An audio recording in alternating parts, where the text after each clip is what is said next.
Welcome to the explanatory video about a 21st century work environment designed by Rebecca Merget.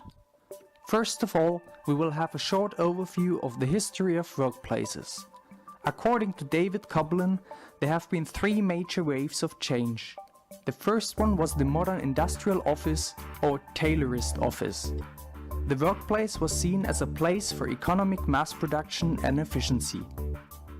The second wave started after the Second World War and was called the Social Democratic Office.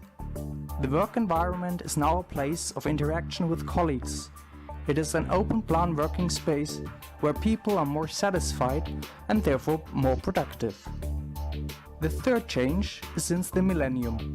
The networked office is space where people are no longer tied to a desk. They do not even have to be in the building anymore, but can work anytime, anywhere. This type of workers are now called knowledge workers. They rely on past learning experience like education, training and qualification. They are experimental and show initiative. There are four types of knowledge workers. The anchor, which is at the desk the whole day. They are the key person, around of which a lot of activity is happening. Then there is the connector, who is moving throughout the building, but is rarely at the desk. Their job is to connect different groups. The third type is the gatherer.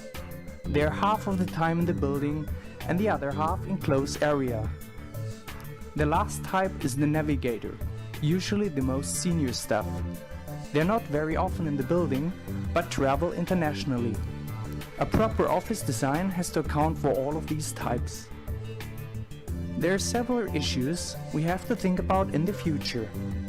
The workspace has to be sustainable in terms of material used, but also energy consumption. Then we have to tackle the challenge of an aging population with an increased focus on health and well-being at the workplace. This leads to the question of how to reimagine open-plan offices. A study by the International Facility Association has shown that 70% of US employees work in an open-plan office. The same amount of people doesn't feel happy and productive at work. People started feeling exposed, vulnerable and monitored. This leads to anxiety and stress. Today, there is no need for a specific location for work anymore. Everybody can remotely access the tools needed. You can work anytime from anywhere. But now, new problems appeal. People feel the need to be visible all the time and fear a lack of trust. This is not so much between employer and employee, but between colleagues themselves. We have to take this into account for designing future workspaces. So the question is how to improve workplaces. A recent study from 2014 found an increase in white light exposure by 173% with windows at the workspace. These employees slept 46 minutes more per night and have been more physically active.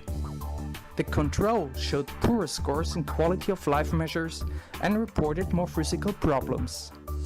Co-author Mohamed Boukeki therefore urges to include daylight as an important factor within architecture. This led to the idea to integrate the surrounding environment in the interior and open it likewise to the outside world. The task of this project is to convert an old industrial shed into a 21st century workspace. The inspiration is shown as a collage to give a short overview on different design aspects. Color mapping is also an important part of the well-being of employees.